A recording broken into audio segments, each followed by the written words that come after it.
Hello po, water sign, Cancer, Pisces, and Scorpio. Kumusta po kayong lahat?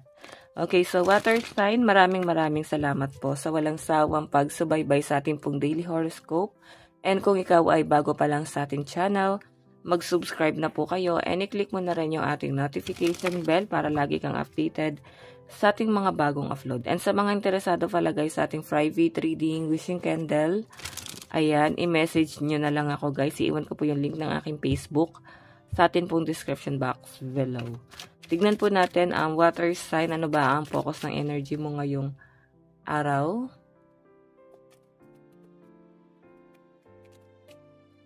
Oh, the Lovers. Okay. Ay, nag-flip eh.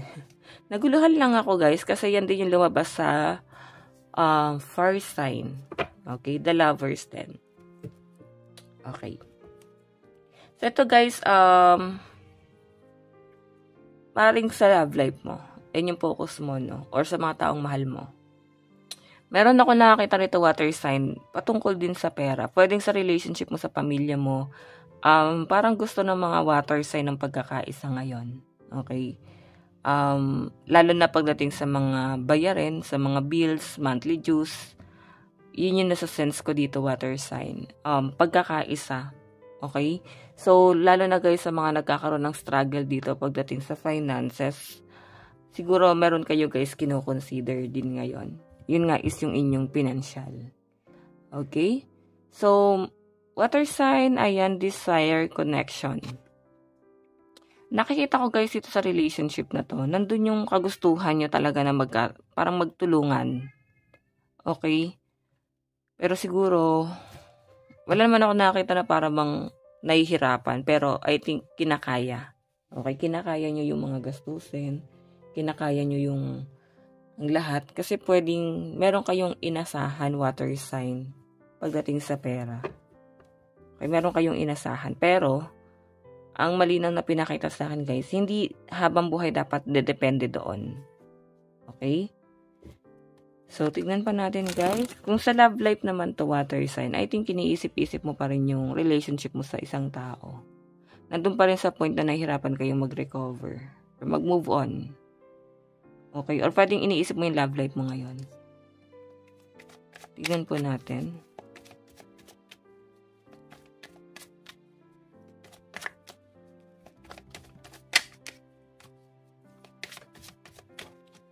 Meron po tayong real estate. So, sa loob ng tahanan or pwedeng may mga planong bumili ng bahay or magpagawa ng bahay ang mga water sign ngayon sa malinaw na pinapakita sa akin dyan. Okay. Oh, diba? May blessing. Good news. And eternal love. Okay, so water sign, maganda yung nakikita ko dito. Yung iba sa inyo maaring nagpaplano kayo, yung nag-i-inquire na kayo guys. Pwedeng bahay to. Baka may plano kayong bumili ng bahay. Or investment. Pwede guys na nag-iisip na rin kayo guys ng ayun nga, pang business. Naghahanap kayo guys anong pwedeng business yung pwede nyong pasukin. And ito may pinapakita sa akin guys. Maaring may paparating na blessing sa inyo. Yan o, good news. Okay. So, siguro ito kasi guys may mga matanda dito, no? So, I think, pwedeng may paparating sa inyo na pension. Ayan, sa mga mag-e-end na ng no? What I mean, magre-retired na. Baka may paparating na pension sa inyo. And isa pa rito guys, may iba pa ako nakitang blessing na paparating sa inyo. Okay? Hindi siya guys agad-agad sa pinapakita sa akin, pero kahit paano magpapagaan sa kalooban nyo. So guys, lucky number nyo is 70, 23, 42, and 50. Tignan pa po natin. Ano yung ipapakita ng inyong energy?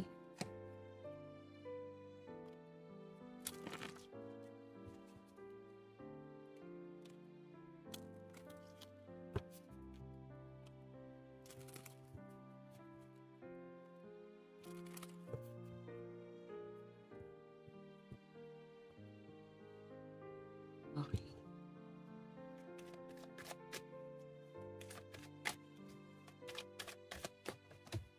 Meron tayong 5 of Cups. Oh, ba't may regret? Siguro may, sa relationship siguro to, nagplano kayo ng person mo na bumili ng bahay or pwedeng marami na kayong plano pagdating sa future nyo, nakalatag na lahat yan. May nakikita lang ako dito, water sign, na regret. Pwedeng sa relationship mo guys sa ibang tao. Pwedeng parang business partner or something na partner. No? Hindi lang to guys sa relationship mo sa love life. Pwedeng sa ibang tao. Kasi may nakita ko guys disappointment dito. Okay, kumbaga inaasahan mo yun eh. Inaasahan mo yun, tapos yun nga, biglang na-disappoint ka kasi pwedeng hindi nangyari or hindi siya guys natuloy. Nagkaroon ng mga delay or pwedeng nagbago yung isip. Okay? So, may pinanghihinayangan kayo rito guys. Tignan pa natin, ano ba tong blessing? Justice. Gusto nyo guys ng hustisya. Okay? I think, hindi nagiging balance ang lahat. Yun po yung malinaw na pinapakita dyan. And King of Wands.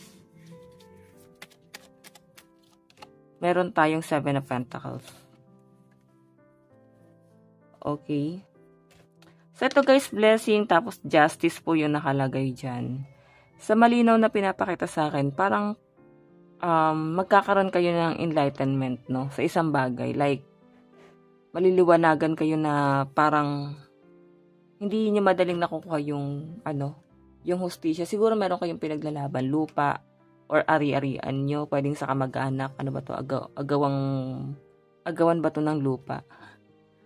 Yan yung malinaw na nasasagap ko dyan, guys. Okay? So, blessing. Basta ito, maaaring may mga nakakaalitan kang kamag-anak dahil lang sa pera or pwedeng sa property.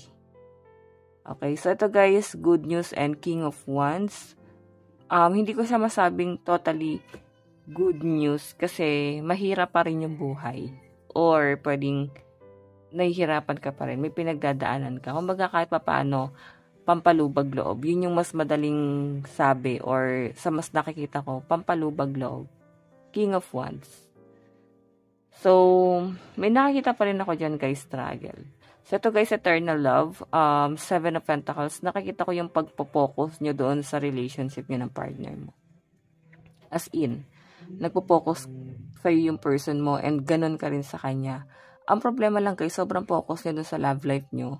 Hindi nyo malang parang hindi nyo nakita or naisip man lang water sign na parang kailangan pala magkaroon kayo ng expansion.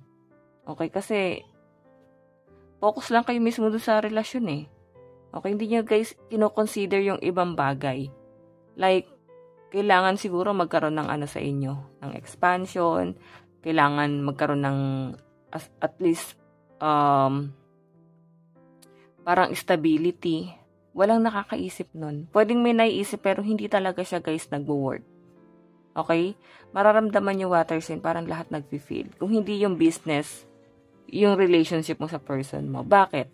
Siguro kailangan baguhin nyo guys kung paano ka mag-isip. Kailangan mong baguhin yung pananaw mo. Okay? Pwede kasi guys na yun yung nagiging struggle. Sa dami ng gusto guys. Ayan o. Pwede ito yung lahat ng gusto mo. Okay? Ang ganda ng mga plano mo at gusto mong mangyari sa future. Pero ang pinapakita sa akin guys, nahihirapan talaga kayo makuha yun. Okay? Tignan po natin. Advice.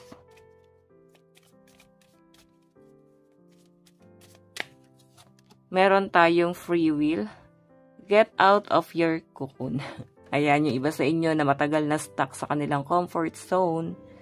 So, ang sinasabi dyan guys, baka ito na yung time para umalis na kayo doon. Okay? Get out of your comfort zone. Hindi guys makakabuti kung nandun ka lang lagi. Okay? Takot kasi yung nakikita kong nararamdaman mo. Kung bakit hindi ka nagkakaroon ng expansion. Maribasin nyo guys, tinanggap mo na yan na lang yung sistema mo. Yung iba rito, water sign, no? Okay? So, pwede kasi na yung iba dito may anxiety or pwedeng depression na every time na lalabas kayo sa comfort zone nyo, guys. Natitrigger yon. Okay, so water sign, ito lang po ang inyong reading. Bukas po ulit. God bless and love you all. Bye-bye po.